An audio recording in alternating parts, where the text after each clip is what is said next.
નીકળી પડ્યો કોમેન્ટ કરવા. હું સિંગર છું, આટલી પબ્લિક મને ઓળખે છે, તોય છતાં તમે મને આવી કોમેન્ટ કરી શકો? તો આમ દીકરીઓને તમે શું કરાવતા હશો? તમે એમ છો, તમે તેમ છો, તમે મને ખાવા પીવા હાલવા આવો છો ઘરે ડોફાઓ? નમસ્કાર મિત્રો, વિડીયોમાં તમારું સ્વાગત છે. સૌથી મોટા સમાચાર વાયરલ થઈ રહ્યા છે મિત્રો. પારુલબેન રાઠવા જે ટીમની કલાકાર છે, તેમને લોકો લાઈવમાં કોઈએ ભાઈએ ખોટી કમેન્ટ કરી હશે, એનો વિડીયો વાયરલ થઈ રહ્યો છે મિત્રો. ખરેખર જે ભાઈએ ખોટી કમેન્ટ કરી હશે એને તો ના જ કરવી જોઈએ, કારણ કે આટલું મોટું નામ કમાઈ ચૂક્યા છે પારુલબેન રાઠવા અને આખા ગુજરાતમાં ફેમસ છે. ત્યારે જ લોકો કહી રહ્યા છે તમને ગાતા નથી આવડતું, તમે આવું ગાવશો. તો ખરેખર આવું ના જ કહેવું જોઈએ, કારણ કે કોઈ કલાકાર એની મહેનતથી આગળ આવતું હોય છે મિત્રો, અને કોઈ કલાકારનું મન દુઃખ થાય એવી વાત ના કરવી જોઈએ, ના કોમેન્ટ કરવી જોઈએ.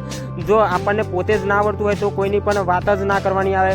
તો તમારે શું કહેવું છે આ પારુલબેન રાઠવાને જે ભાઈએ કમેન્ટની અંદર ખોટું લખ્યું છે મિત્રો?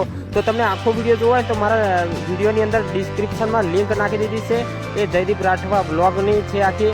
તો તમે એમાં પારુલબેન રાઠવાનો વિડીયો આખો જોઈ શકો છો મિત્રો, અને તમે કહી શકો છો તમે પારુલબેન રાઠવાને સપોર્ટ કરતા હોય તો જય આદિવાસી અને જય જોહાર કમેન્ટમાં લખી દો. તો મળીશું બીજા વિડીયોમાં, ત્યાં સુધી રજા લઉં છું. જય હિન્દ, જય ભારત.